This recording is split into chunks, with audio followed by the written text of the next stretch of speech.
Good morning, or good morning and good afternoon, everyone. We have folks from several different time zones here, so I guess both are equally applicable. I want to thank you all for joining us today for this webinar presentation of criminal justice from the child's perspective, supporting child victims and witnesses. Just to introduce myself to everyone, my name is John Curlin. I'm an attorney advisor with Equitas. I'll tell you a little bit about Equitas if you're not already familiar with Equitas, in case you learned about this presentation today through a colleague's forwarded email. I'm also happy and delighted to be hosting this on behalf of and co-presenting this with Catherine Ford from the Center of Court Innovation. I'm going to hand things off to her in just a moment so she can introduce herself and tell you a little bit about CCI. A couple of housekeeping matters I want to address with everyone. We are being recorded today, and the advantage of this, of course, is that if you miss something during today's presentation, you want to catch it later, you can. You like what we say so much, you want a colleague to be able to listen to it, you'll be able to refer them to the recording, which is going to be publicly facing on YouTube. Oh, no more than a week and probably in just a couple of days. The default for everyone is that you should be on mute. We have a lot of attendees today. We had over 900 people register. So we wanted to make sure that would happen just so we don't run into any difficulties with ambient noise or that sort of thing. But if you have a comment or question about anything that Catherine or myself are discussing during this presentation, or just want to share one of your own experiences or perspectives, please feel free to utilize either the chat function or the Q&A function. I can see now the chat window is pretty active. We're going to try to get to every comment or question as best we can. With a crowd this size, there's going to be no guarantee, but we're going to try our best to do it. I think that's all for the housekeeping matters. To address a little bit more in the introduction before we kick off, but now let me, it's my great privilege and honor to introduce to you Catherine Ford. Oh, you're on mute. Let me see if we can. There you go. Okay, great. Hi, everyone. It's so wonderful to be with you today. I'm really excited to see how many folks are interested in this topic. I care very deeply and passionately about supporting children, especially those who are vulnerable, and kind of mitigating the additional harm they experience and supporting their healing. So I'm just so thrilled that so many of you are interested in this topic as well. For those who aren't familiar with the Center for Court Innovation, we are a nonprofit based in New York City, although we work nationally and internationally, and our work really falls into three interrelated areas. We have a very robust research team that evaluates our work and also does other justice-related research. We operate dozens of programs at sites throughout New York City, in Newark, New Jersey, and in upstate New York to essentially develop and implement innovative justice system practices and then evaluate them to determine what works. And then we also provide really extensive training and technical assistance or expert assistance, which is essentially consulting with justice system practitioners nationally and internationally. Those might be here in the US, state justice system practitioners and tribal justice system practitioners. And so today I'm representing a couple teams. I'm representing one of our technical assistance teams, which is called Gender and Family Justice, which does consulting and training related to intimate partner violence, sexual violence, sex trafficking, crimes against children and child welfare, family court, trauma-informed practices, gender-responsive practices, etc. So one of the big projects that I'll be talking about later in the presentation is called the Child Witness Materials Project, and that project falls under the Gender and Family Justice team. But in addition, for 9 years, I worked at one of our operating programs, which is called the Bronx Child Trauma Support Program. It's located in a prosecutor's office in the Bronx District Attorney's Office. And while I was there, I provided trauma-focused therapy to children and teens ages 3 to 15 who had experienced violence and victimization. Almost all of them were witnesses on criminal cases.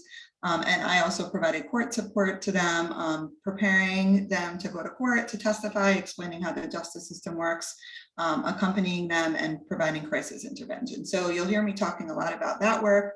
I'll be providing some examples of children and teens that I worked with in that setting.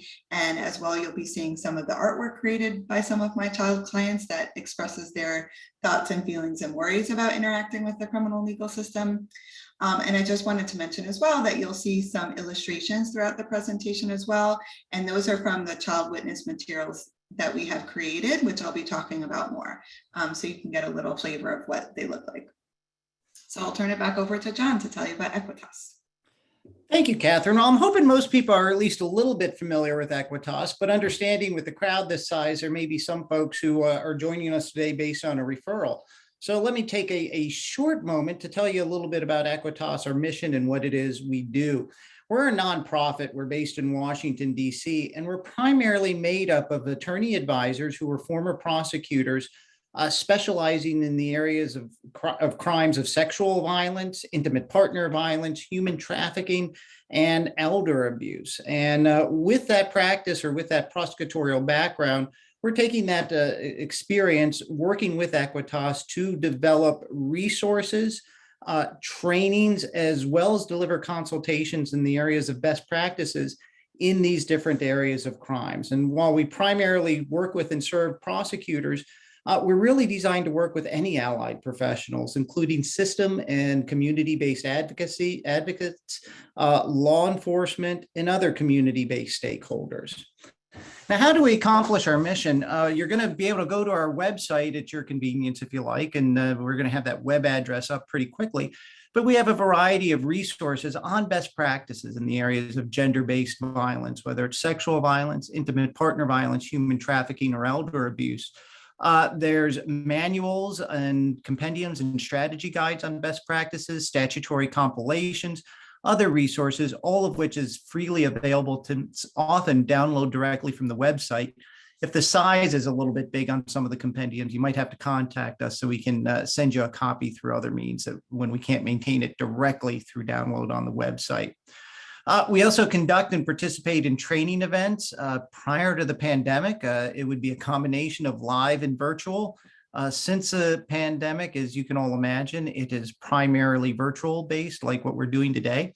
But certainly if you'd like a specific kind of training delivered for your community, either in person, once pandemic issues are resolved, or virtual, you can reach out to us and do that. And the time for that is provided for by grant. So there's no costs, especially for virtual training, to any sort of requester.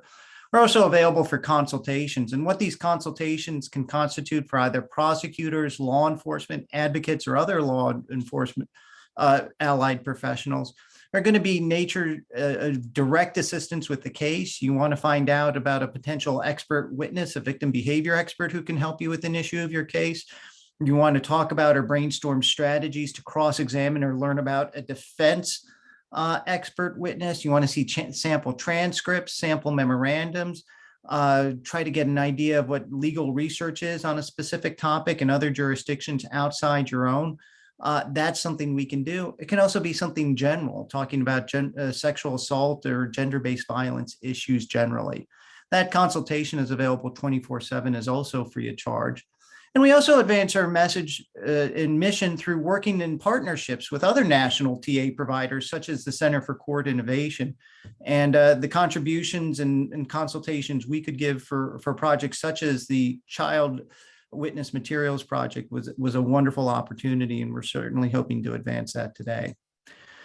You can follow us on social media if you want to hear about upcoming trainings or resources that become available. You can also go to our website, which is www.equitas, AEQUITAS, resource.org. I'll put that up in the chat window once I hand things back over to Catherine here. Now, some real housekeeping administrative matters. I do want to let you know that, as I referenced, what supports our time to be here are grants provided from the Office of Victims of Crime, Office of Justice Programs from the U.S. Department of Justice. We are so grateful for that support, which allows us to provide resources on a really equitable basis. However, the caveat we always want to give is that the views or recommendations, findings, and conclusions that are going to be expressed in this presentation, they are those of myself and or Catherine, and certainly, especially if you don't like those views or opinions, you shouldn't assume that they necessarily reflect the view of the Department of Justice. But hopefully no one will find anything we say too controversial. I also want to note that to the degree we utilize resources from other creators, and I can't think of anywhere we specifically do, but in the event we do, and I've just forgotten, it's offered here today in compliance with fair use law. So I am going to hand things back over to Catherine to talk a little bit about our agenda, and then we'll start diving into it about how to better work with and help and serve our child witnesses and victims. Oh, you're on mute again. For some reason, the mute bar keeps disappearing on me, so I'm glad it worked. So yeah, thank you so much, John, for that introduction, and just wanting to give you all a little overview of what we'll be covering today and discussing. We'll be together for about an hour and a half, and we're going to start by just reviewing briefly what are the experiences that children may have that may lead them to be engaged with the criminal legal system as a victim or witness of crime, which are probably some statistics that many on this call are very familiar with already, but just to give us a little foundation. And then we'll be talking really about how children experience the criminal legal system, what are the thoughts and feelings that they may have about it, and just how may they experience it in a way that's different than adults. As well as some ways in which it's similar than how adults experience the criminal legal system. And then we'll be really switching gears to talk about what we can do, as John mentioned, to support children who are navigating the criminal legal system. What are the things that we can do to educate them about how the system works, to teach healthy coping skills, to validate their feelings, to really empower them to be active participants in the system. And we'll be talking about a variety of specific strategies for doing that, for providing that justice system support throughout the duration of children's engagement with the system, which can range obviously from interacting with police at the scene of a crime, maybe being interviewed by the police, all the way through post-disposition on a criminal case and everywhere in between. And then in the last segment of the workshop, we'll be talking about the child witness support materials that we have created at the center, which have recently been published by the Office for Victims of Crime, which is very exciting. They're now available for use in the field. So we'll be talking about what those materials look like and how they reflect some of our understanding about children's needs as they navigate the system. And some of the strategies that we'll have been talking about. And we'll talk about how you can best utilize those materials with children and teens to support them. I do want to mention quickly, often when I do trainings, I love to make them really interactive and do small group work and have open discussion and that kind of thing. But as we've mentioned, there is a very large number of participants here, which is totally thrilling. We have up to 371 at this point, but that obviously does not lend itself to free-flowing conversation, unfortunately, but we will do our best to try to make it interactive and engaging and not just be talking heads. But as John mentioned, please at any time put a question, comments in the chat and the Q&A function. We'll try to monitor that closely and make sure that we're responding either in the moment or at the end of the presentation to your thoughts and questions. Thank you, John. So as I mentioned, this is information that probably most folks on the line are familiar with, that you're working in the field, but just to give us a little context. And of course, all of these statistics are really estimates because as you all know, violence and victimization is very difficult to get really accurate numbers on because there are many barriers to disclosure and to kind of our identifying abuse and victimization when it occurs. But these are some of our best estimates, which is that about 1 in 9 girls and 1 in 53 boys experience sexual abuse or sexual assault. About 1 in 15 children are exposed to intimate partner violence. The child welfare statistics are pretty astonishing. So in 2019, about 656,000 children had founded cases in the child welfare system, which means they were identified as having experienced abuse and or neglect in the family system. About 60% of teens are exposed to some type of violence each year, which is also pretty astonishing. And just as an example, one study with urban teenagers found that 22% of them had actually witnessed a shooting, been eyewitness to a shooting.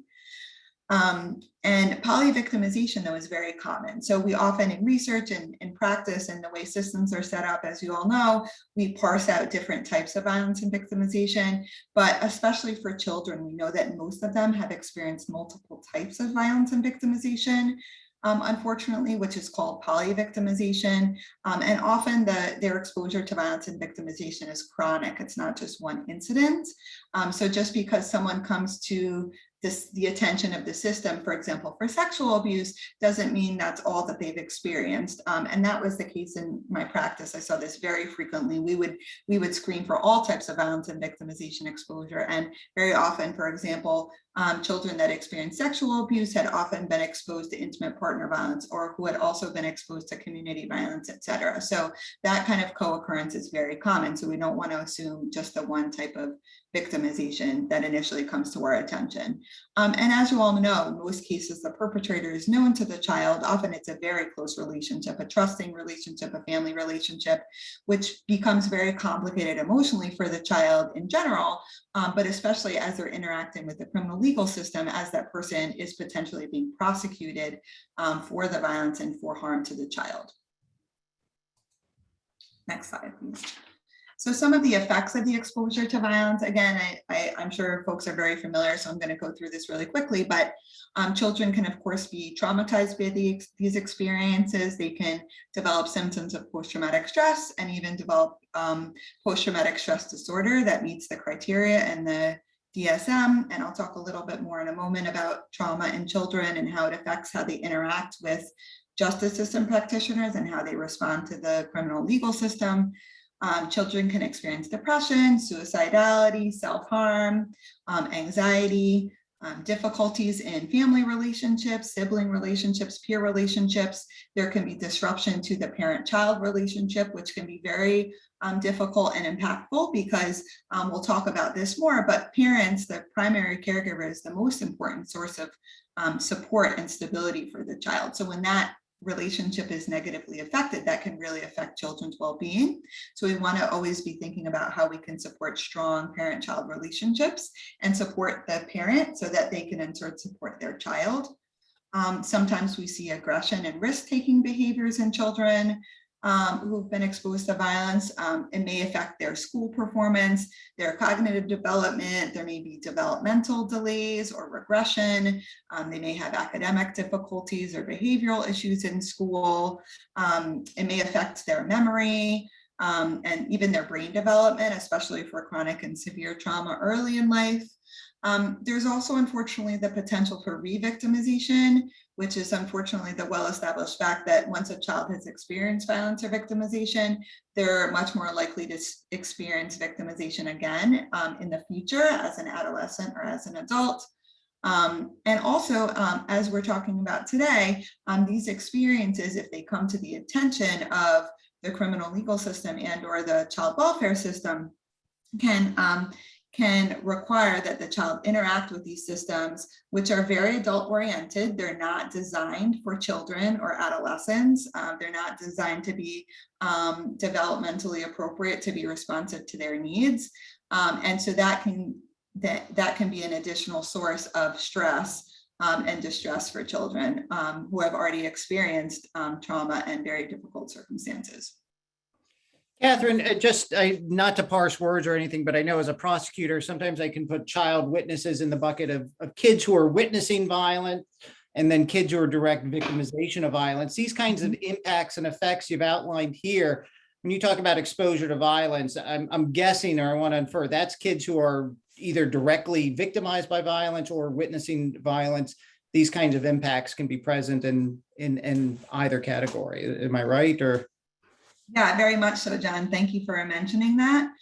So trauma can be, traumatic experiences can be things that happen to you, or it could be things that you witness happening to someone else, and also the threat of those experiences. So a potentially traumatic experience is one in which there is the potential for or actual serious physical injury, death, and or sexual violence. So, and the research literature is actually very clear that when children are exposed to intimate partner violence, for example, they can experience the same type and severity of negative impacts as children who have actually been directly physically abused, as an example. So yes, there's a full range of effects. Some children will have actually very few symptoms related to their exposure to violence or victimization. Some will have very severe symptoms, and everywhere in between, there's a lot of variation.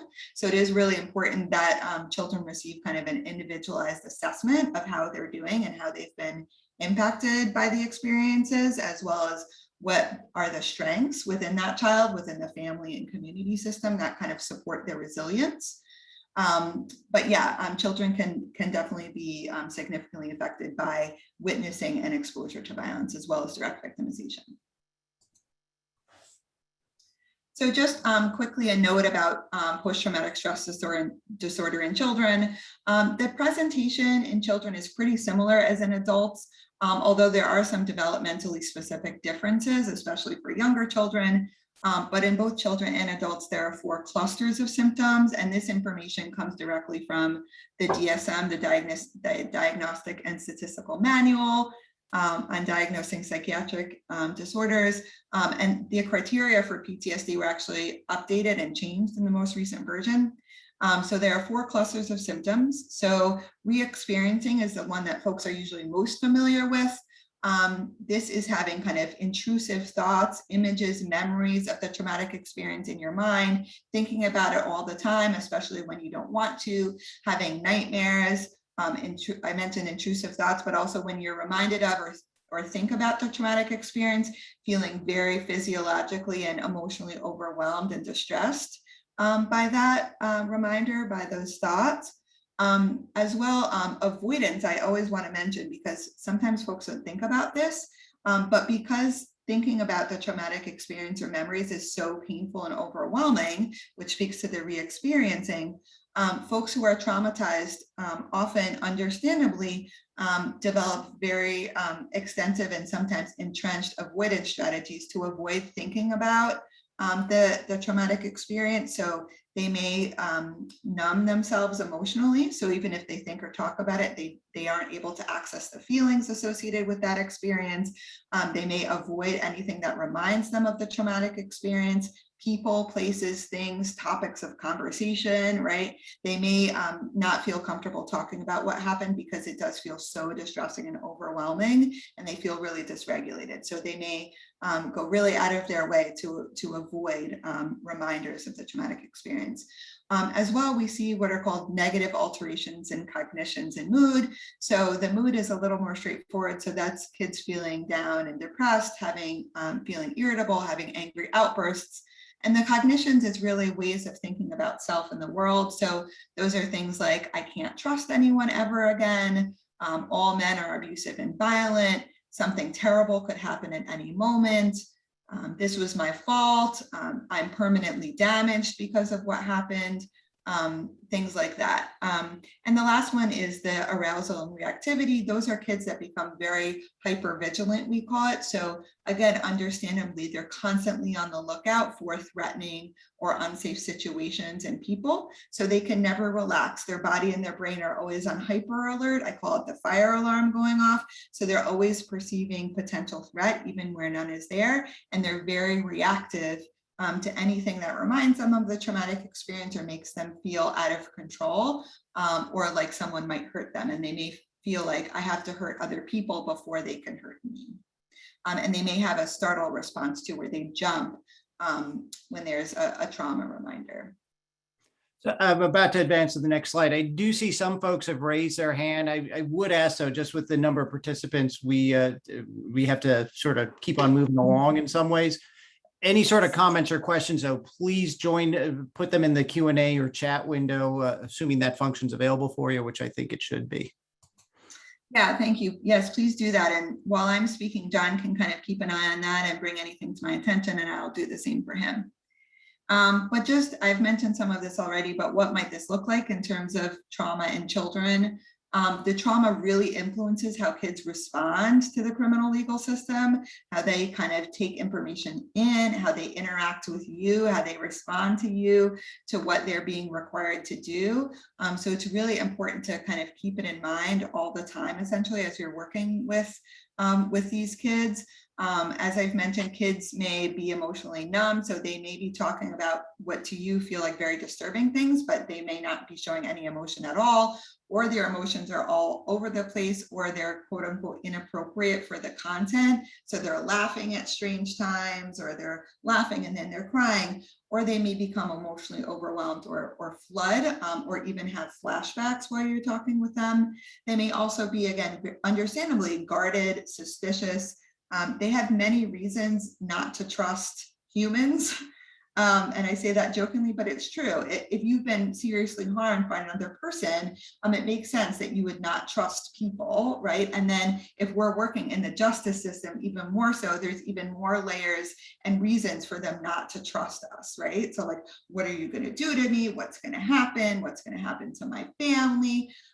There's just so many questions and concerns that children have. So that's just really important to understand going into it, is that to validate and to convey that you understand why it's hard for the child to trust you, and that it's okay for it to take time for that to build in the relationship. Disclosures may, of course, be delayed. They may be fragmented, meaning you're getting different pieces at different times, or the disclosure may come in a way that's not chronological. So they tell you about one incident and then something another time that happened earlier and then something that happened later. So it's not kind of in a linear story. And that can be because of the ways that trauma affects memory, but also because it's so painful to recall those experiences. And kids can really be triggered by, again, anything that reminds them of the traumatic experience or a loss of control. And the loss of control can even be like the rules, right? The rules in whatever setting you're in, having a lot of rules. It can even be just kind of this feeling of like being told what to do or being used or taken advantage of by the system can be very triggering and distressing for kids, especially teenagers. So sometimes you may see kids kind of getting in power struggles with you or things like that, or becoming angry or distressed when you don't know why. And that may be because they've been triggered because of something that reminds them of the trauma. And I think there's something at the bottom there that I can't see, but that's okay. Go to the next slide. So how do children experience the criminal legal system? It's very much influenced by adults' response. Adults, of course, children are, of course, dependent on adults, especially young children, for their very survival. So they are extremely attuned to how adults are feeling and behaving around them because they have to be. What that means, though, is that if their parent or caregiver is really distressed, is really anxious, is really angry about what's happening with the criminal legal system, the child will pick up on that, and that will in turn increase their own distress. So again, that speaks to the fact that it's very important that we be simultaneously supporting the parent and caregiver as we're supporting the child, because they're all part of one family system, right? And the more we can do to strengthen that parent-child relationships and support the caregiver, we are also indirectly supporting the child. One of the main things about children's experience with the system is that they have to repeatedly tell adults who may be much bigger than them, and then they may not feel like they can connect with, and who are strangers, about basically the most intimate and potentially traumatic experiences they've had in their lives, which is difficult for anyone, even an adult. But sometimes even, especially with sexual abuse, for example, the child may have not told anyone for literally years. I've worked with children who did not disclose for 10 years or longer. That's a long time to keep that experience a secret, right? And now they may have kind of accidentally disclosed or intentionally disclosed, and all these adults are all up in their business, as you see in the illustration here, asking them the same questions over and over again. They don't know any of these people. They have all these reasons not to trust any of these people, right? They're being asked to talk about these really disturbing and upsetting things over and over again. It's very, very difficult. So law enforcement may be asking questions. Then they may go to a child advocacy center. Then they go meet with a prosecutor multiple times, maybe multiple prosecutors. Then they may be meeting with a victim advocate. Then they may be meeting with a therapist. And often a source of frustration and confusion for kids is, why don't all of you adults talk to each other? Why are you all asking me the same thing over and over again? It's really hard for me to talk about this. It's very upsetting. And sometimes kids may shut down, or they just may get really overwhelmed and say, I don't want to do this anymore. And again, it's understandable, but that's one of the tricky things, even with multidisciplinary teams and models like the CACs. Kids still have to be interviewed multiple times and talk about their experiences over and over and over again, and that's very difficult. There's a tremendous amount of confusion and misinformation, again, even for adults. But again, we'll talk about kind of developmentally appropriate kind of education about how the system works. But even adults don't understand how the system works and find it very overwhelming and confusing and distressing and triggering to interact with. So you can imagine that level of confusion and distress multiplied by 10 times or maybe by 100 times, because often things aren't explained in a way that kids can understand, and often they don't even get any attention that they need, the attention that they need, especially if they are not the identified victim of the crime, right? If they're a witness, then they often get even less in terms of services and support. And there's often a lot of misinformation, as you all know, from like the media, from TV shows, thinking things are going to happen in a certain way. And the reality, of course, is extremely different than what's portrayed on TV, especially things like time frames and how long the system takes and that kind of thing. So it's really important to kind of go in with the assumption that folks will be confused and have misinformation, and to even ask questions about like, what do you know about this already? What have you heard about how this works, or what happens next, or what is the job of the prosecutor or the police and things like that? And then you can kind of assess their understanding and maybe provide some corrective information as needed. Children also experience a lot of, oh, sorry, John, did you want to add something? No, I'm sorry. I spoke over you. Please finish your point. I was just going to say, so children are also experience, and adults as well, but especially children, other consequences of their disclosure or of the violence or victimization coming to the attention of the system. So for example, child welfare involvement, many kids are involved with the criminal legal system and the child welfare system simultaneously if the perpetrator was a parent or caregiver. So then they're having two systems to interact with, right? And then it becomes infinitely more complicated and confusing and overwhelming. So child welfare involvement, removal to foster care, being separated from the perpetrator, who may be, as we've mentioned, somebody that they actually love very deeply. So that can be a major loss for children, even though they may be relieved and happy that the abuse has stopped and that they're now safe. They may also miss that person terribly and experience that as a loss and be grieving the loss of that relationship. They may have to move. They may have to go into shelter. All these other kind of secondary consequences because of the system's response that can be helpful and supportive sometimes they're not, but add to the stress and kind of the upheaval. And that relates to the disruption of routines. Children, again, may have to move. They may have to leave behind pets and toys and friends and schools, but also just being interviewed by the police late at night disrupts their sleep and may make it difficult to concentrate at school the next day. They may have repeated appointments to meet with a prosecutor, to be interviewed by a prosecutor, to go to court. And of course, those are all during school. So children really thrive on routine and predictability. So the system also, despite our best efforts, it kind of inherently disrupts some of those protective things for kids, which are the predictability, the routines, and that kind of thing. So again, that's an additional source of stress. As well, kids often feel like they're forced to participate in the criminal legal system as a witness. They may feel unheard. They may not feel believed or taken seriously. Sometimes they even feel used by the system, like used for the case, essentially, especially if they don't want the prosecution to go forward and they're basically being told in so many words, like, you have to do this, you have to participate in this process, even if you don't want to, we're going to go forward regardless of how you feel about it, which sometimes we have to do. But for a child, that's very difficult. So they can, and that can kind of replicate for them some of the dynamics of the abuse, feeling used, feeling like the system is another thing that's happening to them without their permission, without their consent.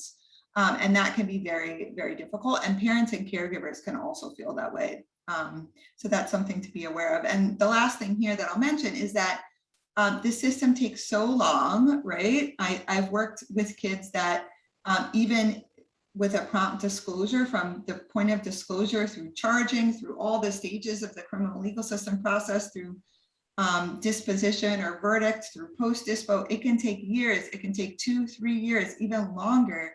And so that's, again, a very long time for an adult, but for a child, especially a young child who doesn't have really much of a sense of time. Young children, especially, they don't understand really what's the difference between a week or a month or a year, right? So as much as we may tell them, it just doesn't make sense. It just feels unresolved. The case is just hanging over their head. So that's very difficult. So 3 years in the life of a 9-year-old is a third of their life, right? So we really need to think about the impact of the delays. And also another element here is that there are often many adjournments. So a case may be put on for trial and the child gets themselves kind of emotionally ready, does all their prep work, feels like, you know, this is going to be hard, but I feel like as ready as I'll ever be. And then the case is adjourned, right? It's put off sometimes over and over and over again. And emotionally, that's very difficult. Kids may feel like they just want to kind of give up. Like, I just don't want to do this anymore. I want to put this behind me. I want to move on, and parents and caregivers can feel the same way. So it can be very difficult. Sorry, John, go ahead. The only thing I wanted to add is I don't want to duplicate some comments or conversation we might have later about evaluating the cost and benefits of kids testifying, but recognizing, especially as a criminal justice professional, especially for folks who are prosecutors, and I still think of myself as a prosecutor, recognizing that no matter what, there's going to be some costs to the kid experience and working in the criminal legal system. And we've outlined some of them. As professionals, we got to be thinking, or should be thinking, of ways we can help mitigate that. One of the big things we can do, and that shouldn't ever just be considered a pro forma thing, is building that rapport with the kid. And I've been around long enough. I remember over the last 20 years, the evolution, like, hey, don't have multiple contacts with the kid, as opposed to now where it's recognized you might need those multiple contacts. And some of those contacts are just going to be opportunities for you to get to know the kid and the kid to get to know you. And so they can build up that confidence in you. You can start learning what the kid is comfortable with. So you can start respecting their agency and their autonomy, and just really recognizing that these cases, they are not well handled through an assembly line process, but by really everyone in the system giving individualized focus and attention to the kid, and not farming it off to other stakeholders, which I know can sometimes be a temptation with overwhelming caseloads, especially as prosecutors. But by building that rapport with kids, helping them feel supported, and maybe hopefully overcoming some of those sincere and genuine and rational trust barriers they might have too.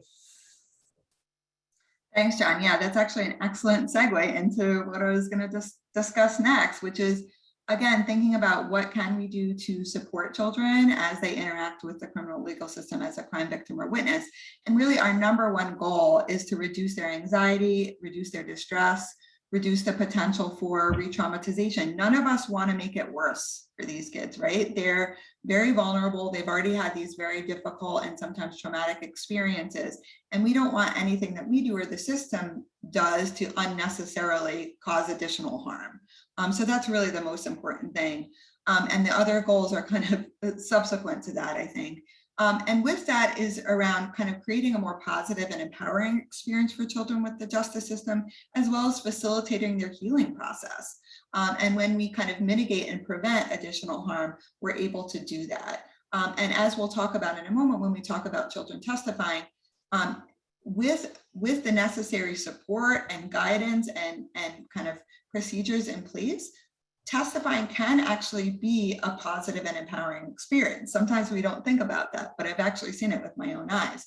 But certain kind of situational variables need to be in place in order for it to be that type of experience for a child.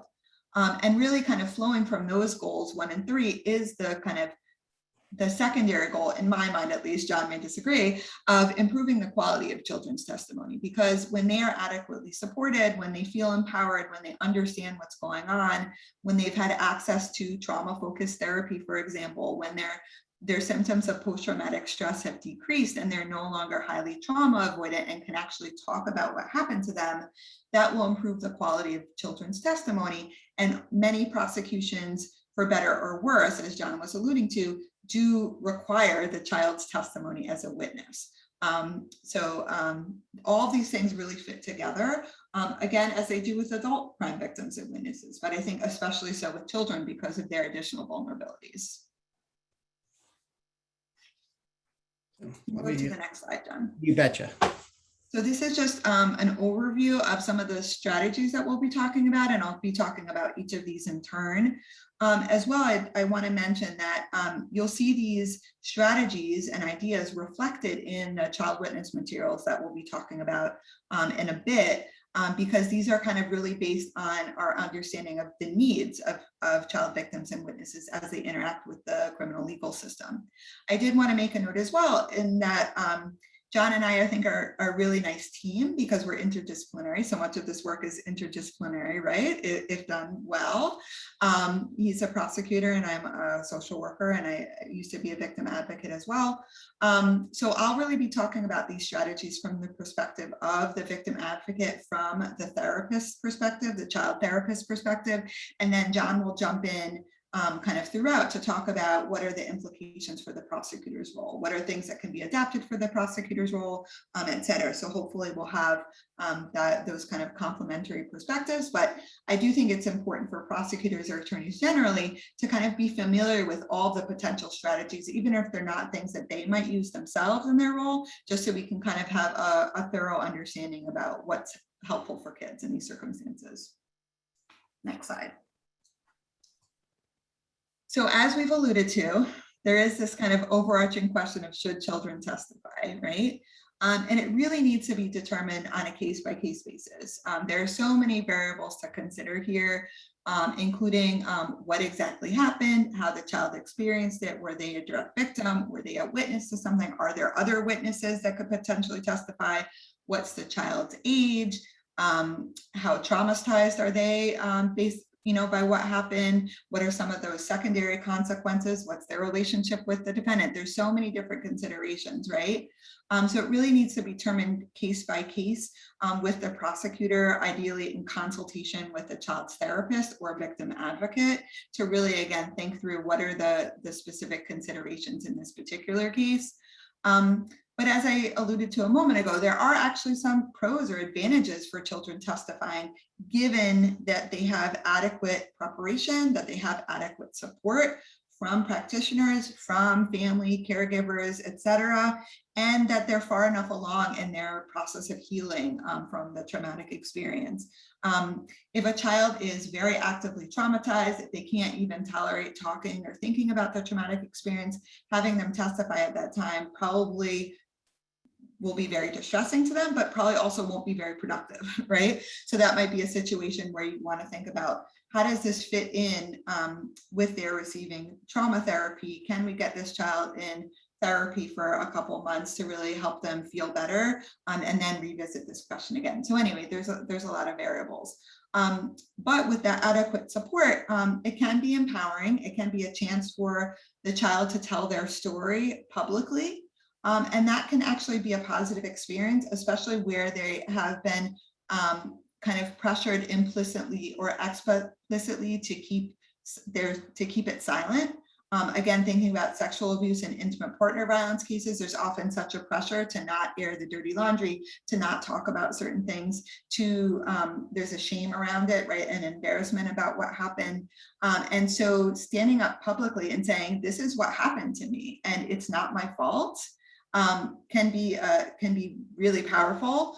And it's also a chance to stand up to the perpetrator, to the person who harmed you, to the person who maybe harmed your family or caregiver or another loved one, and to say, this is not okay with what you did, and I'm going to stand up to you, and I'm going to stand up for myself. and maybe ways that I wasn't able to before. And as we've been mentioning, there are many cases that can't be prosecuted without the child as a witness. So in those cases, we may really need the child's testimony in order to move forward.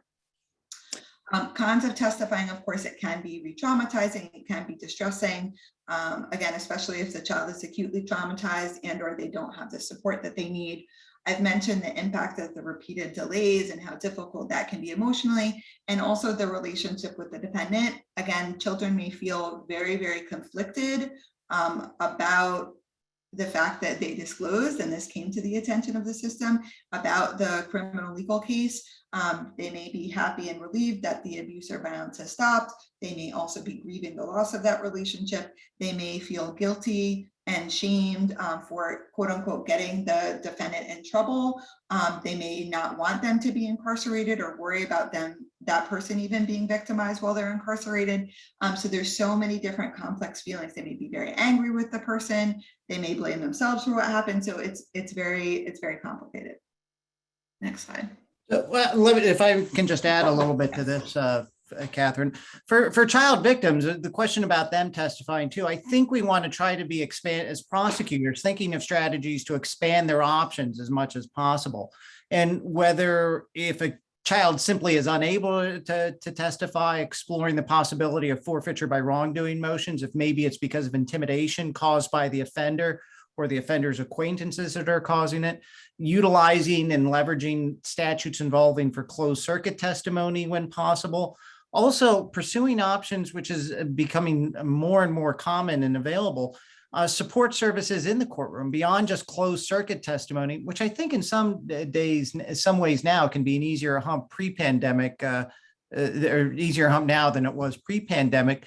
But utilizing, when possible, things like support animals in the courtroom, support persons in the courtroom. There was a recent case from the Pennsylvania Supreme Court blessing the use of support animals. But the other dynamic where I want to think about this question may be coming up with prosecutors is with child witness domestic violence. Now, I know usually the barrier there or that the children who witness domestic violence, they aren't always spoken to by investigators, they aren't always interviewed.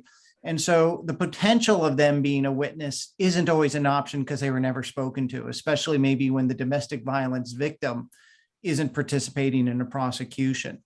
But when the child was interviewed and they witnessed the domestic violence, what I want to suggest or plant the seed of is whether to call that child as a witness, maybe when the victim or the who cares for the child isn't participating in the prosecution or refusing to testify, that it shouldn't be a knee-jerk decision, because certainly there are risks to the child being exposed to domestic violence. We talked about that earlier, and that would seem to weigh towards calling the kid to testify to get some accountability to the offender. But we also want to recognize too, is that children that testify against domestic violence offenders, there can be real risk to their safety.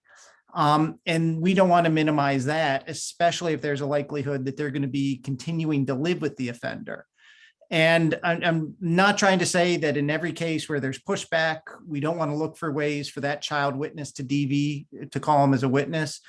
I'm not saying we automatically want to call him as a witness, but we just hopefully want to do it in a sort of thinking type way with that question, with awareness of the risks if they are continued to be exposed to domestic violence, and also if they're called to testify without any sort of consequences or support. Thank you, John. And another perfect segue into my next slide. Which is that, as I mentioned, the program that I worked at, the Bronx Child Trauma Support Program, was located in the prosecutor's office. And this had many wonderful advantages. And among them was that we could consult with prosecutors. And sometimes that was around this very issue of, should this particular child testify? How does it fit in with their symptoms, with their healing process? Are there special accommodations that would be helpful for this child? I do want to mention that there's very wide variation, I think, in the use of special accommodations for child witnesses. In the courtroom, actually in my practice at the Bronx, I never once saw special accommodation used. But in other communities, my understanding is that that's done quite frequently, even things like closing the courtroom if there's a worry about intimidation by defendant's family or friends or something like that, or putting in a motion to have a support person available, support animals, frequent breaks, those kind of things, even like having the child testify by closed circuit TV. So it's something to really learn about what's available and what's possible in your community, as well as what will be helpful to that child. Also talking with the prosecutor about, strategies for interviewing or engaging a particular child if we know them really well, how to prepare that child, what their needs are related to court preparation. And this piece around crisis support, I think, is really important. There were many situations in which we provided crisis support to kids who had come in to the office to meet with a prosecutor. So we may meet with them before that meeting to kind of help them get ready emotionally. We may participate in the meeting itself, or if they take a break, meet with them, or after. And there are a few kind of common situations. There are unfortunately many teens, especially, who there was concern that they were suicidal, that even the prosecutor would identify that as a concern. So then we would meet with them immediately. There was a teen I had who had been sexually abused, and the sexual abuse had been recorded on video. And she actually had to look at the video in the meeting with the prosecutor to time stamp it or something. So that was extremely distressing for her. So I provided support around that. And then there were other kids, for example, who met with the prosecutor to be told that the case was not going forward, that the prosecution was not going forward, and were very, very disturbed and distressed about that, and had this feeling like, I just went through all this for nothing, you don't believe me.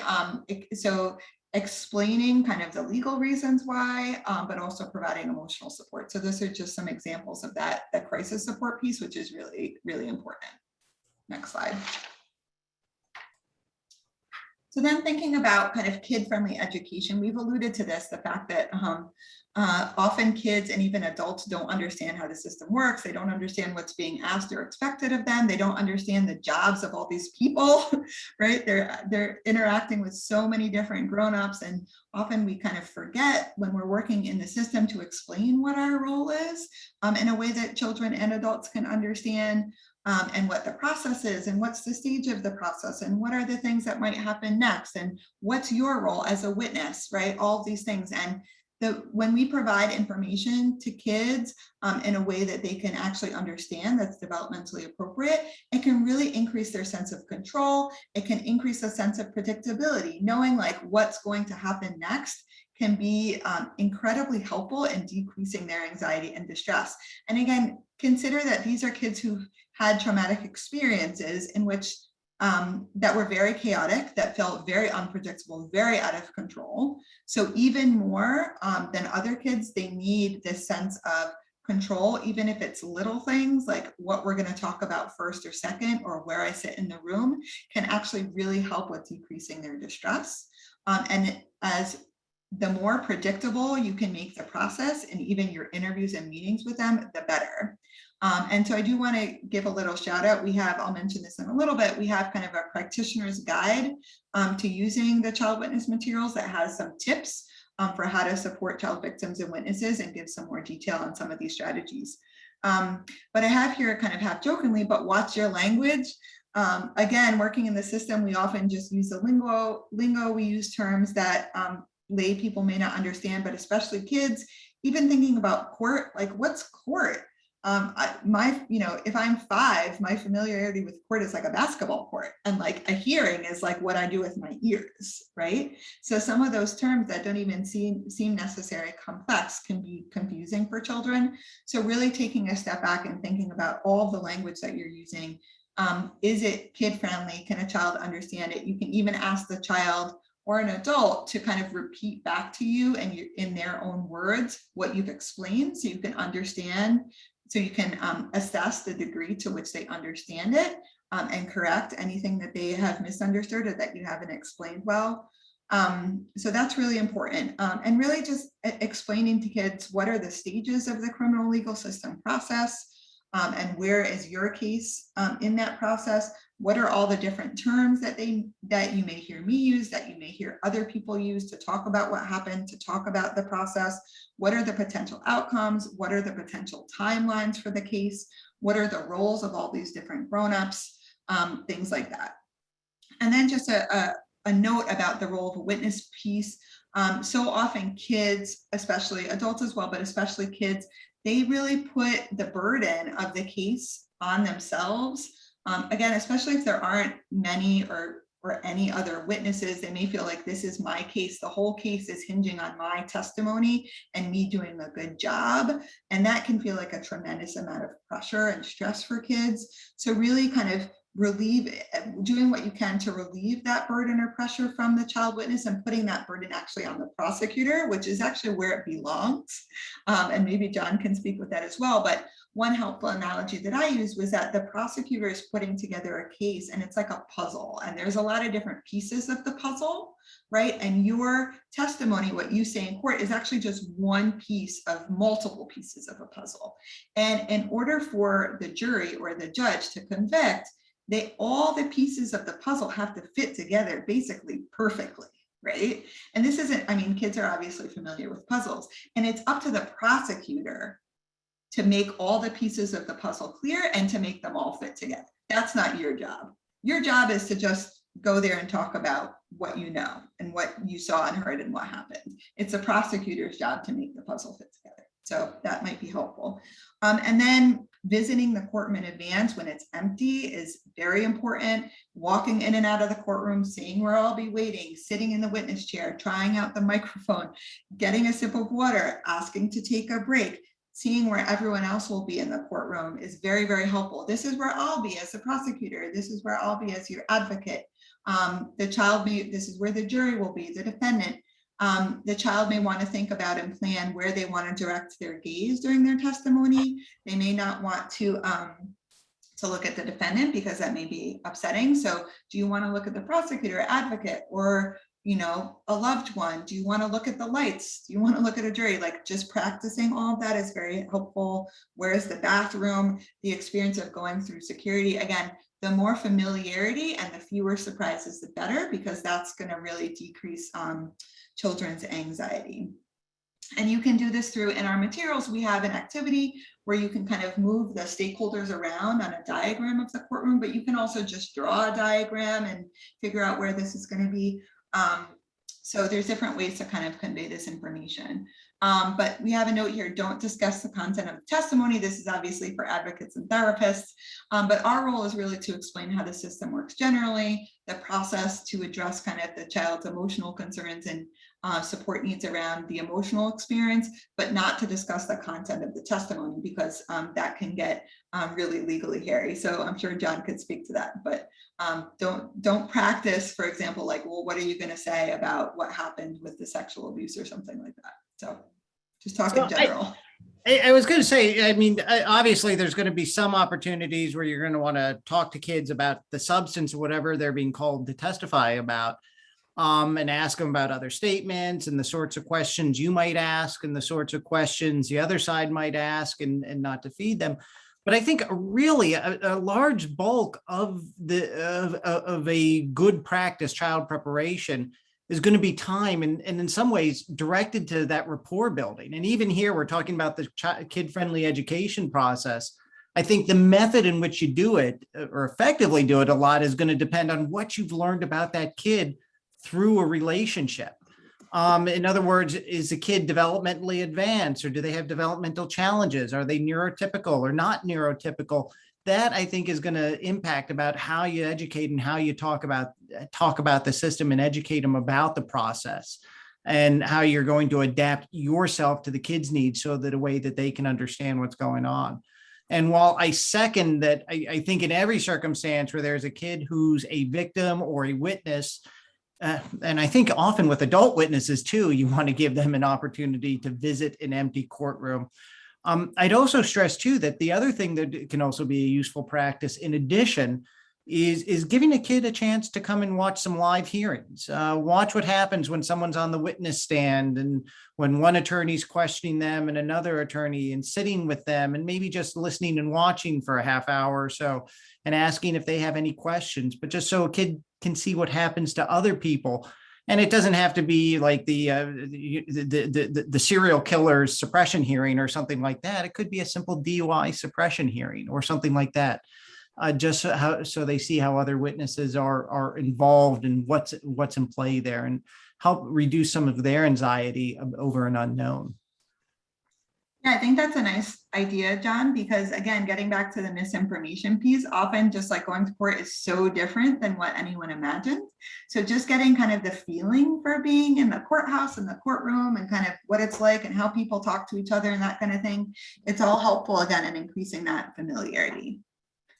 You can go to the next slide. So this is, sorry for the curse word, but this is an artwork created by a 13-year-old boy that I worked with who had been sexually abused by his mom's boyfriend, who was actually in the NYPD. And he had to testify against him at trial. And it was a very difficult experience for him. He was really emotionally numb. He had a lot of avoidance symptoms, and it was just difficult for him to even talk about what happened. And he was able to do it at trial, but his affect was very flat, like I was describing before. But before we went to court, I had him kind of imagine to create an image of what he thought it might be like. And he actually, the figure on the right is the defendant, and he kind of portrayed him looking like a monster, which in his mind, he kind of was a monster. But we used this to talk about where everyone was sitting. And then he had this fantasy of like the court officer coming in and slapping the defendant in the face. And he would say, oh, ha, ha, ha. So anyway, it's a really interesting way of kind of exploring the imagery in the child's mind for what this could be like, what he wished it could be like, and what it was really going to be like, etc. Next slide.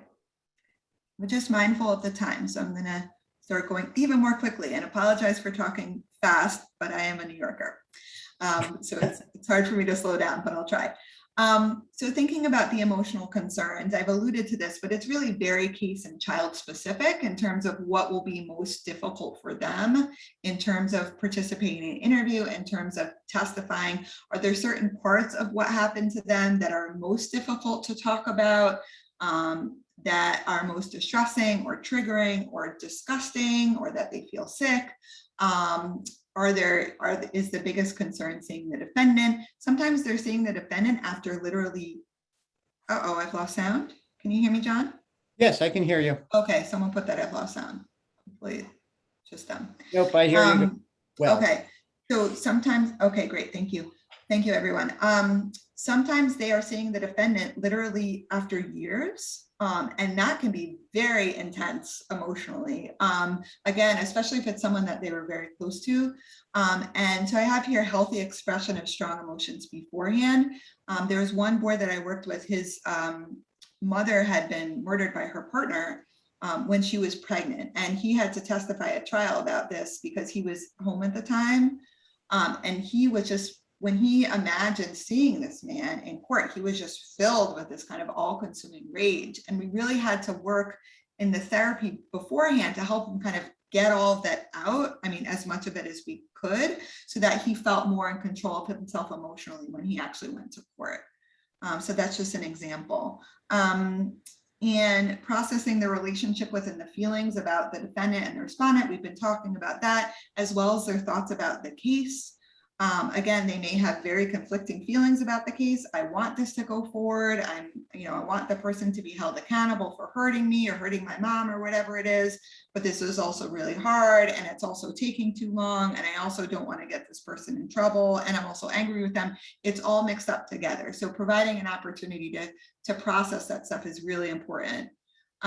There's a questionnaire. I have on the next slide some examples of items from that, but that I use to kind of talk with each child about what their unique kind of fears and worries are about having to go to court. Can you actually go to the previous slide, John, for a moment? Oh, that's okay. But it's really helpful because it is very unique to each child what they're worried and concerned about, to really just take the time, like John was saying, to get to know them and also just figure out like, what are your specific thoughts and worries about this? So you can directly address them. And again, thinking about the role and timing of trauma therapy. Again, this is something to talk about hopefully with the therapist, with advocate and prosecutor together. Next slide. So see, these are some of the examples of those questions. And for each one, the child rates if they're not at all worried about it, a little bit or a lot. The number one concern for the children I worked with was seeing the defendant in the courtroom. They were scared, they were angry about that toward them, they missed them, etc. So that was really difficult. Also worried about crying or being upset in the courtroom, not being able to answer the questions or describe what happened. Some kids are worried about being hurt by the defendant in the courtroom or after the case, as John mentioned. Having to describe what happened, again, especially for sexual abuse or things that are very disturbing, not understanding what they're supposed to do, and also worry about the defendant lying in court and being believed. So having gone through with this entire process, which is so difficult, and then there being an acquittal, which can be really devastating. So you can see here that if a child endorses some of these items, you can specifically tailor your support and the information that you are providing to their specific worries. Next slide. So then thinking about relaxation and coping skills. So what does a child already do in their life that helps them feel better and that's healthy? And are there things that they already do that can be adapted that can actually be utilized when they're participating in an interview with a prosecutor or at a CEC or when they're testifying that can be kind of adapted? Do they have a favorite song that soothes them, for example, that they can sing to themselves in their mind? Or is there a poem that they like or a saying? Visualization of kind of a positive and empowering experience with the interviewer testifying can be helpful, or even visualizing oneself as like an animal, a powerful animal that's going into court can be helpful for some kids. Then thinking about comfort objects, what are things that the child can bring with them that gives them comfort, that are soothing, especially things that are small that the child can keep in their hand, that they can keep in their pocket while they're on the witness stand, that they can touch during an interview that are soothing to them. It could be a smooth stone, it could be a feather, it could be my grandma's necklace, it could be a rosary, it could be anything that is significant for the child. And then thinking as well about comfort people. If the child has to testify, who are the people that they want to be there to support them, and who also are the people that they maybe don't want to be there to support them, and supporting them and kind of figuring that out, having some of those conversations and really making plans around that. So of course it could be a therapist, it could be an advocate, it could be loved ones. Just a note that often parents and caregivers can't actually be present in the courtroom when the child is testifying because they're also on the witness list. Because they may have also experienced the crime. So they can't be present in the courtroom. So that's also something that you may have to talk with the child about, and thinking about other people who perhaps can be present. Then thinking about self-talk. So what are the child's thoughts about being interviewed, about testifying, and are the thoughts accurate and helpful? And if they're not, helping them create a replacement thought. So an example is, I'm going to totally lose it. I can't get through this. I'm going to throw up. I can't handle this. I just want to move on. I don't want to deal with this anymore, etc. So what are different ways that the child could think about the situation that are more accurate and more helpful to them? So if, for example, this may be really difficult, but I'm strong and I know I can get through this, or I have a lot of support, or remembering what are the things that I'm going to do to take care of myself after this experience. Things like that. And you can even write those thoughts down, the replacement thoughts down on an index card, and that the child can bring it with them to court to kind of remind themselves about those positive thoughts. You can teach breathing exercises, which are something that can be done on the witness stand or during an interview. Grounding strategies, which can be things, which are ways to kind of bring the body and the awareness back to kind of the present physical space. So they can be physical things about feeling your body in the chair, looking around you and noticing what's around you. Identify 3 things that are red in the courtroom, or how many light fixtures are there, like counting things, or counting backwards from 100 by 7s is one of my favorites.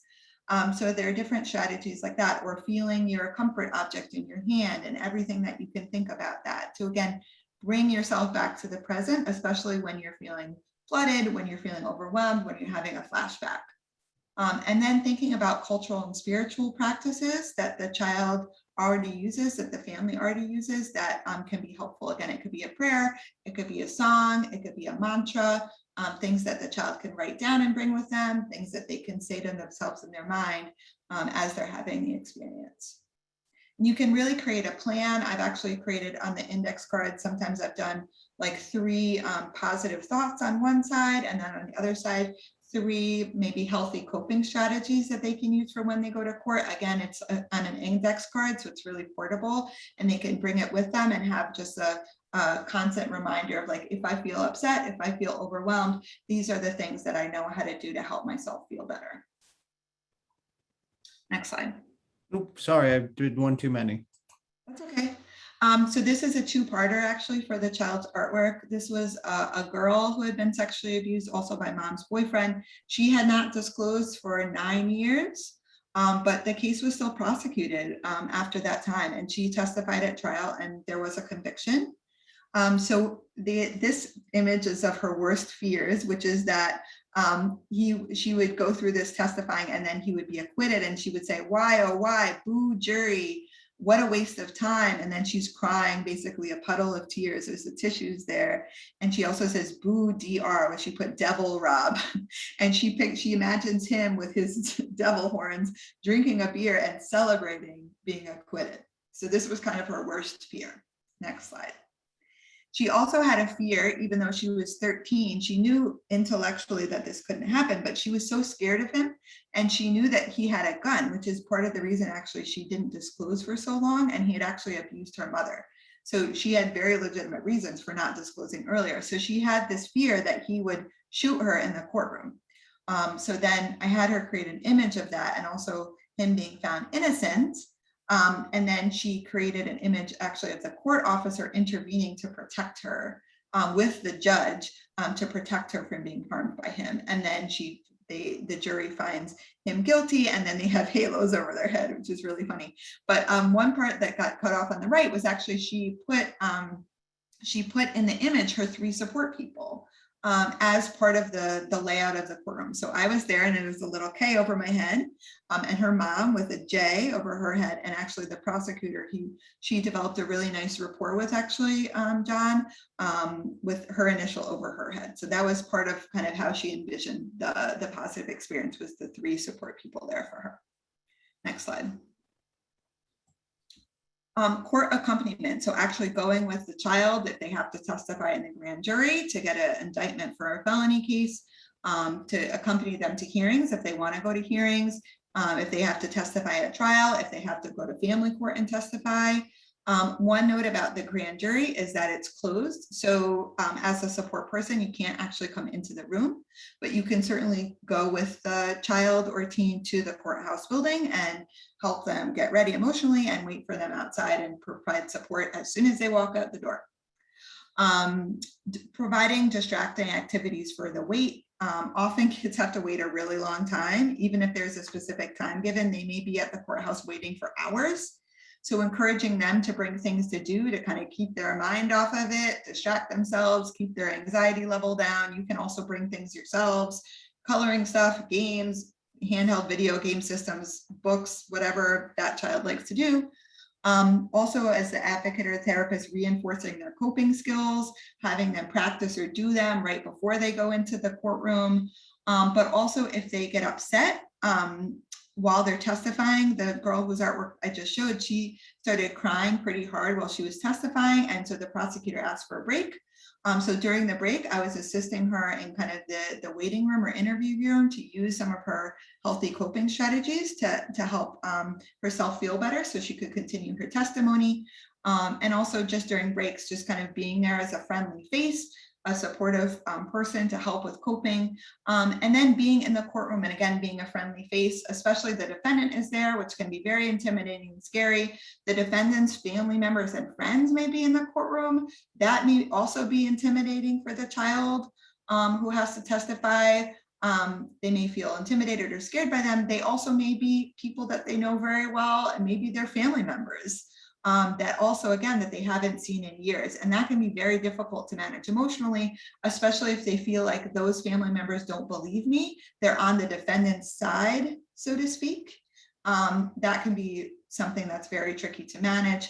And also assisting with and planning for potential unwanted contact by the defendant, by their family members or friends, in the courtroom, in the hallways of the courtroom, outside, in the hallways of the courthouse, outside the courthouse.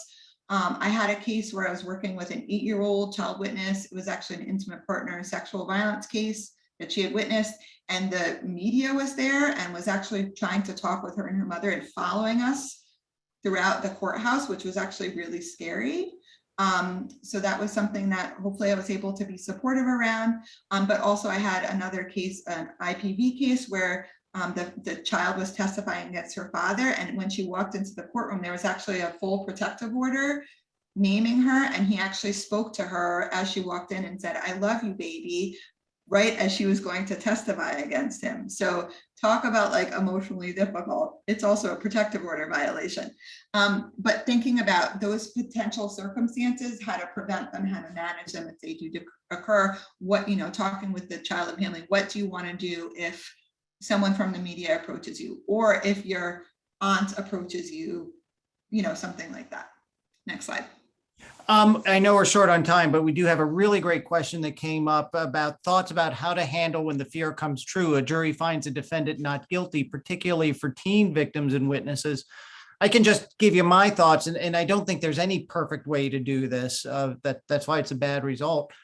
In some ways, I found, like working with teen victims, it's actually even easier because in preparation, you can get a little bit deeper dive with what's happening in the case. You can talk with a teen, a lot of teen victims, show them the jury instructions, talk to them about what you have to prove, if you're the prosecutor, what you have to prove, what the challenges are in proving this element or that element, and let them know what the issues are going into the case to help prepare them better.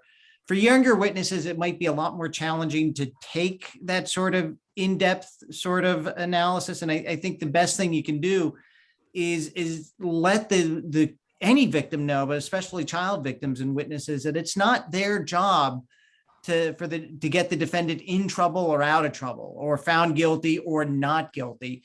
It's their job just to talk about what happened and to answer the questions as truthfully as they can. And just the fact of them doing that and meeting that challenge, that's something that a lot of grownups can't do. And talk to them about that. That right there is a victory. It might not be the victory they wanted or they hoped for, but that right there is something that they can always hold their head up high with. And I'm not, that's not a universal rule, because there is no perfect way to talk about that, other than to say you should talk about that possibility. Is something that can happen, but not in a way to frighten or scare the victim or child. Yeah, thank you, John. And I appreciate what Jeanette said in the chat as well, which I think are some of the other messages. And you can go to the next slide. This is actually the next topic.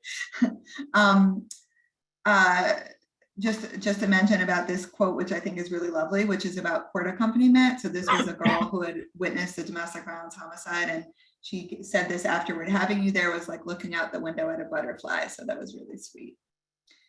So next slide, which is about, I think, post-trial support. Great. And processing the outcomes. So I was going to say what Jeanette put in the chat, which I really like, some of the other messages around, even if there is an acquittal, again, it doesn't mean that you didn't do a good job. It doesn't mean that they didn't believe you, right? And then you go back to what John was referring to in terms of how you explain the process and the role of the witness, and kind of that puzzle analogy again, right? But there's still, of course, it can be devastating for a child or an adult witness to go through this entire process and then to have an acquittal, because it is just like so difficult. So that's a piece around, is the outcome affirming, right? Or is it disappointing, or maybe both, again, because of the conflicting feelings. So like, maybe I feel happy that there is a conviction and that I got through this, and also scared about what's going to happen next to my dad, right? Or whatever combination of thoughts and feelings there might be. But really explaining kind of the outcome. An example I'll give is that there was a case I worked on, the homicide of a child, and the defendant, my client, was 12 and she testified, and the defendant was convicted of manslaughter, but not murder. So we had a whole conversation about what was manslaughter versus what was murder and why was that the result. And she was actually very upset initially because she said, didn't they listen to anything I said? She was so angry at the result. So we had to have all this conversation about kind of the terminology and like what it means and what we're going to be the next steps and that kind of thing. So that's just an example. Processing the court experience, like what was most challenging, what was positive about it, what actually felt good, or at what times did you feel strong when you were testifying, what was surprising about it to you? And then thinking about how does all this fit in with the child's healing process, with their trajectory, especially kind of testifying and also the outcome, like how do they make sense of it? How do they make meaning? How do they kind of move forward in their healing process? Explaining pleas, as you all know, very few cases actually go to trial. Most are either, there's no verdict or they're resolved through guilty plea. So explaining that process, explaining what the guilty plea means, what the sentence means, what it means if someone's mandated to a program, or if they're on probation, or they're going to be on parole, or they're going to be incarcerated, or all these other, potential sentences that may happen. Is really important. So again, kids can continue to feel informed and empowered. And then where there is a felony conviction, as you all know, victims have the right to make a victim impact statement. So we can support children in developing their victim impact statements, whether they are going to want them to be delivered by the prosecutor who may read it, or whether they want to read it themselves or just submit it as part of the court record. But for example, I worked with a child who was sexually abused and, helping her develop her statement. And then there are other kids that I've worked with who actually do want to speak in a sentencing hearing themselves. And there was another case actually where the defendant actually said something really inappropriate and harmful in the sentencing hearing. So having to provide support to the child and their family member around that. So there's a lot of different kind of elements of this. Next. And just the last artwork, and then I'm going to talk quickly about the materials. Which is that this is another artwork by a child. This was a sexual abuse case, and for her, the outcome was a conviction, and she felt good about the outcome because she felt safe, because she knew that the defendant could not hurt her again for 10 more years. Next slide. So just quickly, the Child Witness Materials Development Project, I'm going to go through this really quickly because all of the materials are available for free download online. So I'll just give you a sense of how they were developed and some kind of best practices for using them and what they cover. Next slide. So we have a very robust and wonderful stakeholder group that has really helped us throughout this project. It includes Equitas and other prosecutor and law enforcement organizations, and they've really been very intensively involved with the needs assessment, with helping us create the content, with reviewing multiple drafts, with helping us with pilot testing, etc. We did do a very extensive needs assessment. We pilot tested the materials and had them reviewed by experts in the field, and now we're in the access and dissemination stage. Next slide. So these are just some of the stakeholders for the project. You can go to the next slide. The next slide again. And so the needs assessment was back in 2017, but we did a really extensive review of the literature and also existing child witness materials. And we did extensive interviews and focus groups with practitioners who work with child victims and witnesses in both the criminal legal system and the child welfare system. We did an online survey of practitioners. We had over 700 respondents. And then we put together a report with our findings and recommendations for the materials from the needs assessment. Next slide. We also pilot tested the materials with the children and teens themselves, with their parents and caregivers, and with practitioners in a few different sites throughout the United States. Slide. And we incorporated their specific feedback into the final versions of the materials. We had experts review the materials, those working in the field, as well as a children's book editor, disability specialist, and especially folks that have a lot of experience working with child victims and witnesses. Next slide. And so what did we come up with after all of this?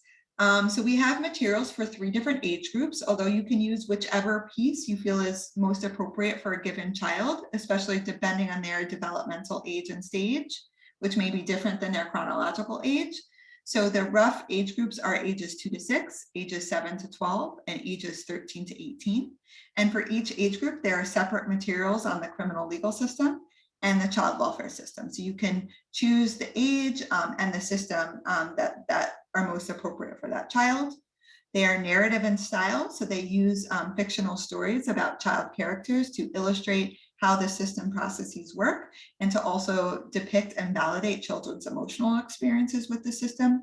And they're developmentally appropriate. So you'll see in the examples I'll be showing subsequently that, for example, the materials for the younger children are in storybook format. There is not much detail and text on the pages, whereas the materials for teens are much more complex. There's multiple stories and there's a lot more detail provided. They're trauma informed. There's not any detail or descriptions of traumatic experiences included. It's certainly possible that a child may still be distressed by interacting with the materials, which is why it's very important that you not just hand them to a child and say, read this, but that you actually work through the materials with the child as a, side by side. So some of the topics we cover are the roles of the practitioners, rights of child victims and witnesses so they can feel empowered and advocate for themselves, the system's responses and processes, and healthy coping strategies. Next slide. So this is an example from ages 2 to 6. On the left, it's part of the narrative and it shows the child, Maya, going to court with her mom. And the right side shows the court reporter's role and explains that in a way that a young child can understand. Next slide. This is for ages 7 to 12. And again, it shows some of the child's emotional experience as she's learning about what's going to happen with her case, as well as healthy coping. And it shows some of one of the coping skills, which is a breathing activity.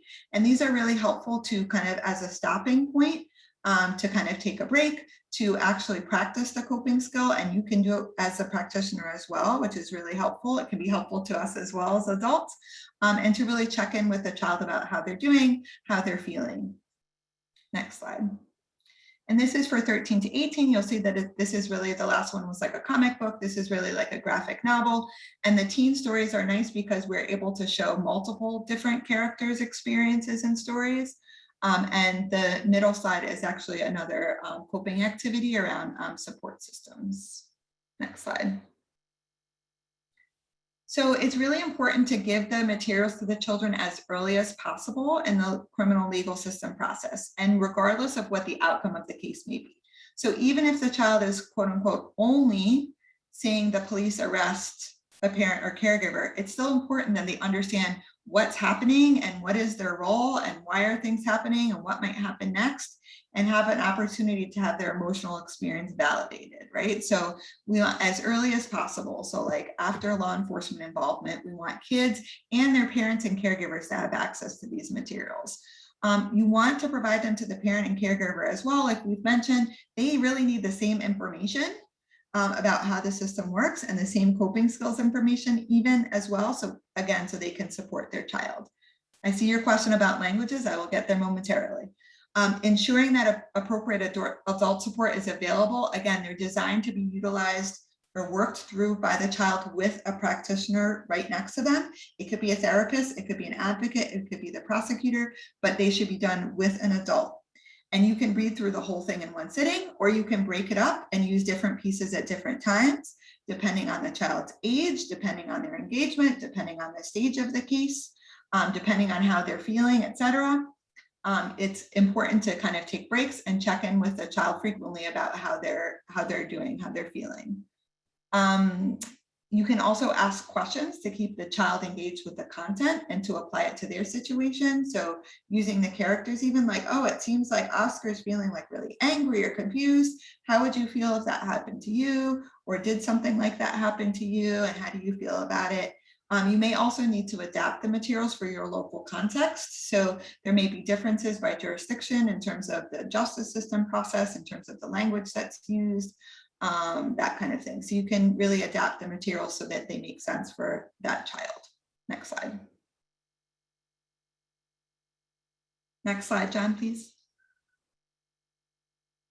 Sorry, I just wanted to respond to a question from Deb Peterson here and jump in. I think it's important to remember, especially from a prosecutor's perspective, is that I think these materials are a wonderful resource but they should be used as a complement to your work and working with the child and preparing the child, and you proactively using these materials with the child. They're not a handoff thing, and adapting it to the specific child and context in which you're working with the kid. Exactly. Yeah, thank you. It's not supposed to replace what you're doing now, but really to be a complement to strengthen what you're doing. You can go through the next couple because we don't have time to talk about these. These are just more examples. Keep going to the next slide with us. And again, everything's available online, so you can access all of these. So they were published in June by OBC. They're all available for free online. There's multiple formats, so you can download them for viewing on a screen, or you can download them for printing on your office printer, or for professional printing by Staples or something like that. We do have the practitioner guide that explains how to best use the materials, as well as tips for supporting child victims and witnesses. And there's a corresponding guide for parents and caregivers that should be provided to them that also explains the materials and how they can support their child. And they are currently being translated into 5 additional languages, which you can see there on the screen. And the translated versions will be available at the same website in the next month or 2. Next slide. We're also received additional funding from OBC to create specialized materials, which are also almost complete for children who have experienced trafficking. Another package for American Indian, Alaska Native children and families. And we've also created a series of tools for practitioners who work with child victims and witnesses that are hopefully very practical. So there's like a checklist for preparing kids for court. There's a one-pager on children and trauma and things like that. So they will all hopefully be available on the same website. And those are really to, again, strengthen your practice with child victims and witnesses. Next slide. For this issue, what I'm going to suggest, I'm going to have time to stay online after, well, it's 3:30 now, after our allotted hour. And I know there's a couple open questions I can answer it then. I know probably one thing people are anxious for is the link, which is on the next slide. So I was going to say on the next slide. And please also, so yeah, all the materials are available at this website, which we can also put in the chat. But I also want to encourage folks as we wrap up, please feel free to utilize me as a resource. I'm very happy to hear from you anytime with questions about the project, questions about supporting child victims and witnesses generally. If you want resource materials, any way that I can be helpful. If you'd like a training like this one, I'm very happy to hear from you. So please don't hesitate to reach out. And I'm sure John feels the same way. Absolutely. And just to add on to that, I want to leave off with that link, but here for those interested, if you have any sort of questions or issues either about this content or other issues about gender-based violence generally, here's my contact information. Please feel free to reach out. What I'm going to do is, obviously we're after our appointed hour. We have a series of 4 open questions. Catherine, if you have the time, maybe we can sort of just respond to all of them in sort of an informal format. Folks want to take off, totally understand. We're going to continue the recording, but try to answer the rest of these questions, some of which are administrative or any other questions that develop, and at least handle it for the next little bit, if that's okay and works with everyone. I'll leave the link for the materials up though.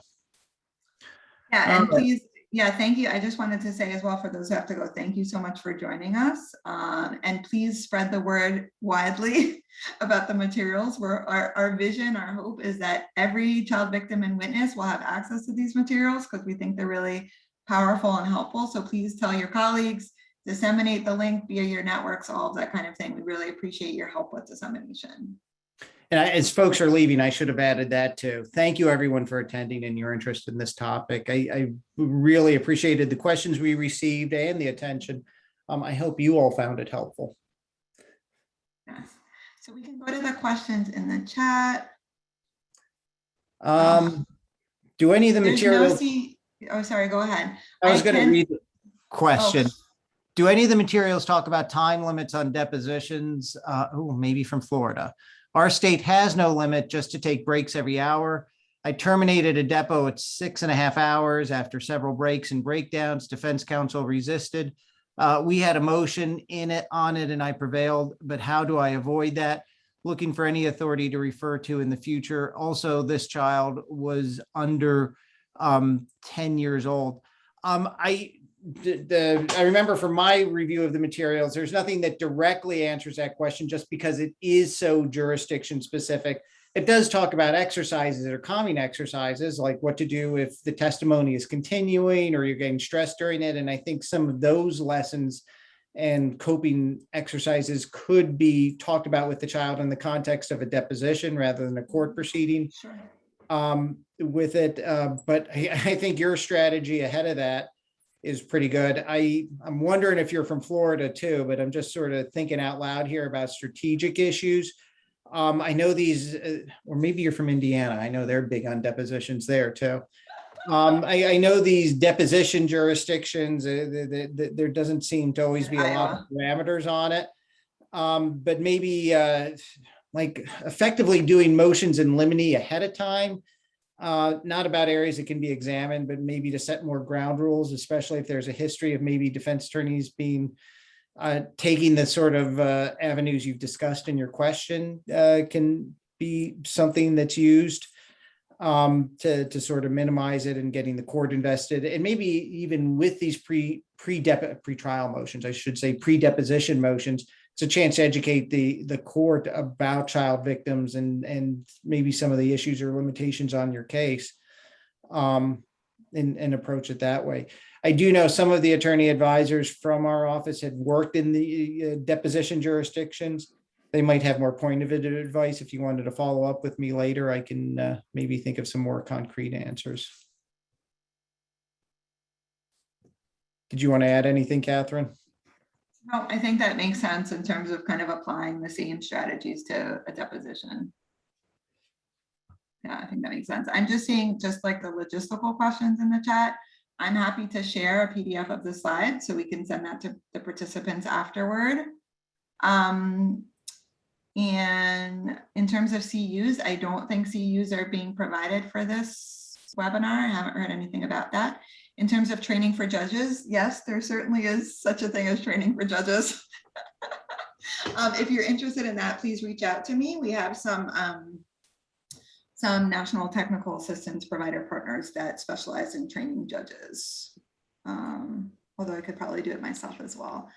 In terms of the other questions, Aiden's question about the survivor's family and friends role, yeah, it's really critically important, as we've kind of been talking about. So it's, for example, really important for the parent or caregiver, even if they weren't directly victimized, to have their own victim advocate, to have their own access to trauma-focused therapy if they need that, and other, access to other resources that they may need, as well as to receive the same kind of education and information about how the system works and healthy coping, because again, they may need it for themselves, but also the more they know, the better that they will be able to support their child. And really the child's participation in the criminal legal system is dependent on the parent or caregiver bringing them, right? So we really need to get their buy-in and make sure we're providing adequate support to them as well. I don't have anything to add to that answer. I think that was totally complete. I can add something to the proof of attendance issue. Shalena, and I apologize if I mispronounced that name, or anyone else interested who's applying for CEUs. We don't provide that individually at Equitas, but we can provide proof of attendance for any oversight agencies in your jurisdiction.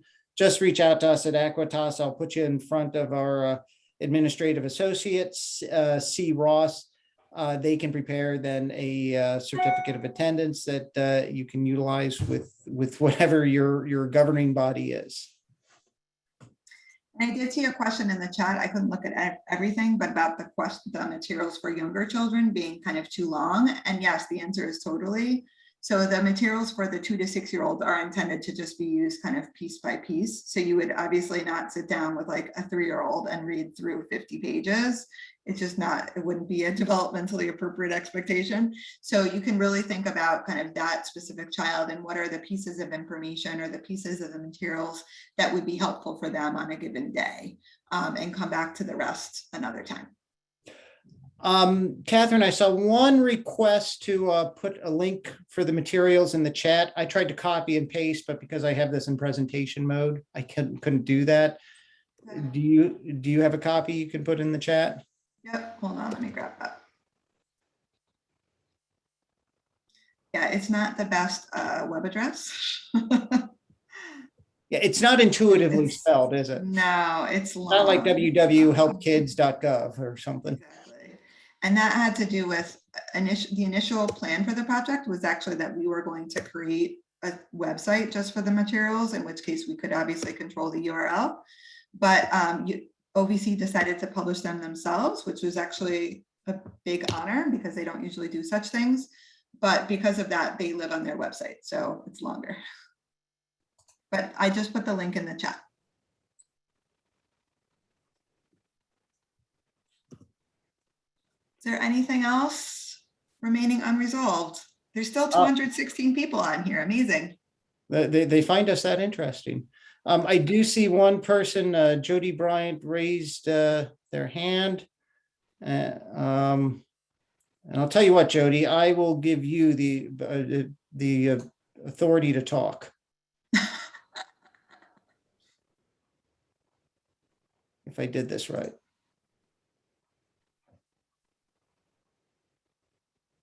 All right, Jody, if you want to talk. You can, or you could put something in the chat.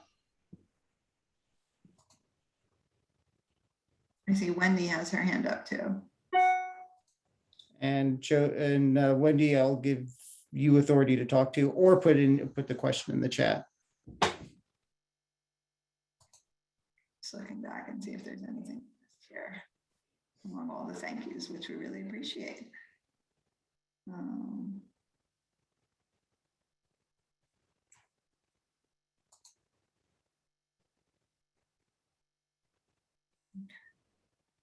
Wendy and Jody, if you hit unmute on your toolbar, you should have an opportunity to talk. One question: how do we get access to this recording or PowerPoint? I do know it'll be available on the Equitas YouTube channel, probably within a matter of days, but no more than a week. That's partly that's how the sausage gets made question, which I'm never as familiar with. I think we give a notice to everyone who signed up, like, hey, look, you can download it on, you can access it at this YouTube link. No CEUs, Heather. But John was saying that Equitas can give you documentation of attendance.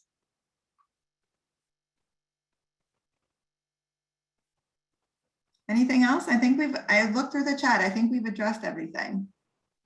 Oh, super. Yeah. I see one more Q&A. And I thank you as well to everyone for the kind words and the thank yous. I'm really glad it was helpful. And Brenda, if you reach out to Equitas, we can provide a certificate of attendance. All right. So if there are no further questions, Wendy, I see your hand still up. If there's a mute issue or anything like that, happy to take your question in the chat window or the Q&A. Otherwise, I think we can wind up. Okay, take care, everyone. Happy to hear from you anytime. Have a great day. Thank you so much. And Catherine, great job. Fantastically done. Thank you. You too. We're a good team. Yep. High five. Okay. Yes, high five. So, okay, talk to you soon, John. see ya. Bye-bye.